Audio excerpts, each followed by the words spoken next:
What we see and what we seem are but a dream.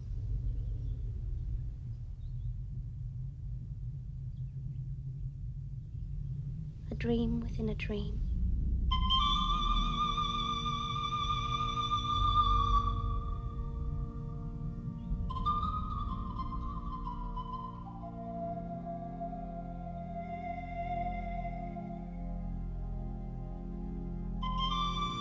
Peter Weir is a renowned Australian filmmaker whose early filmography helped regenerate international interest in Australian cinema. He was part of the Australian New Wave, a national cinematic resurgence which developed in response to the federal government's renewed interest in supporting Australian films. It was, as stated by Professor Benito Chow, an effort to assert the nation's cultural independence, transforming cinema into the cultural flagship of Australia, a confident nation ready to break free from the cultural dependence of England.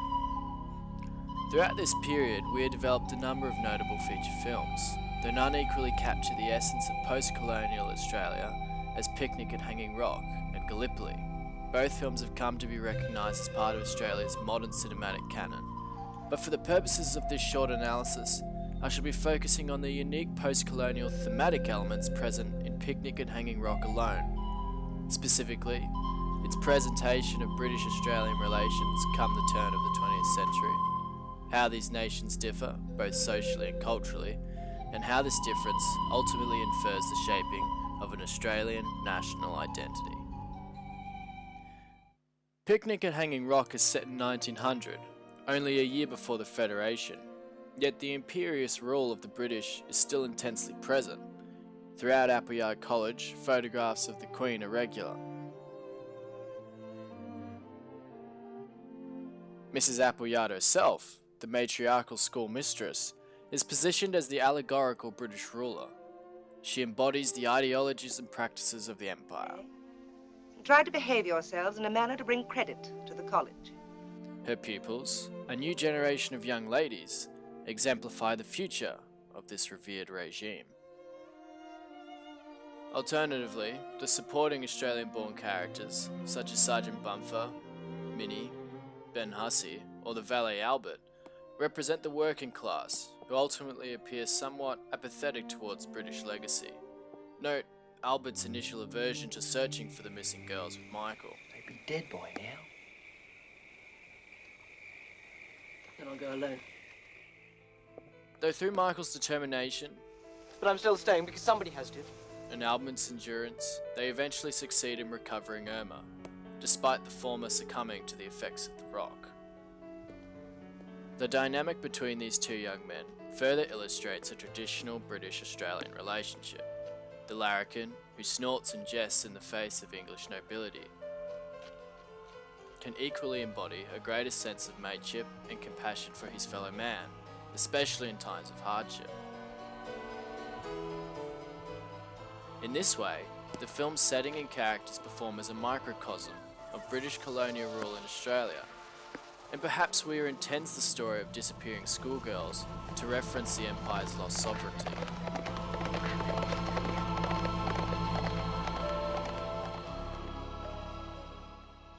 The disappearance itself explores another cultural dichotomy between the two nations. Weir's representation of British repression and authority, and Australia's aversion to it. Oh, she'd have a decent pair of legs. All the way up to her bum. I'd rather you didn't say crude things like that, Albert. I say the crude things. You just think them. To be specific, note how the schoolgirl's gradual ascension is treated as vaguely sexual, as if the rock entices sensuous tendencies, such as the way Miranda removes her stockings,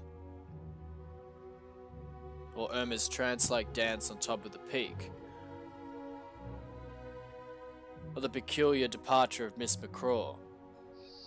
Les pantalons. She had no skirt.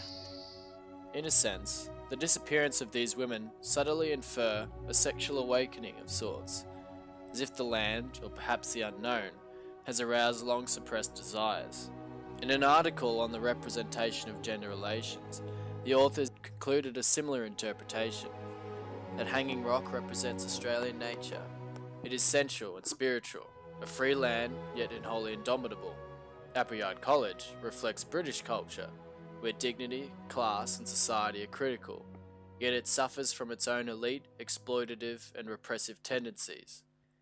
Weir may have intended his adaptation to explore the freedom of oppression and the rejection of authority, particularly in response to England, as crucial characteristics of the Australian identity. This theme is similarly reiterated in the tragic story of the estranged pupil Sarah, whose behaviour is repeatedly treated as abnormal. People don't sit on cold steps in the dark unless they're weak in the head.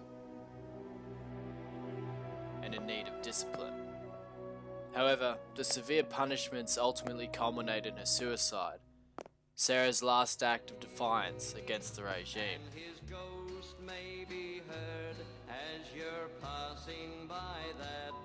By suggesting the biological relation between Albert and Sarah, Weir physically connects her with this anti-establishment Australian identity.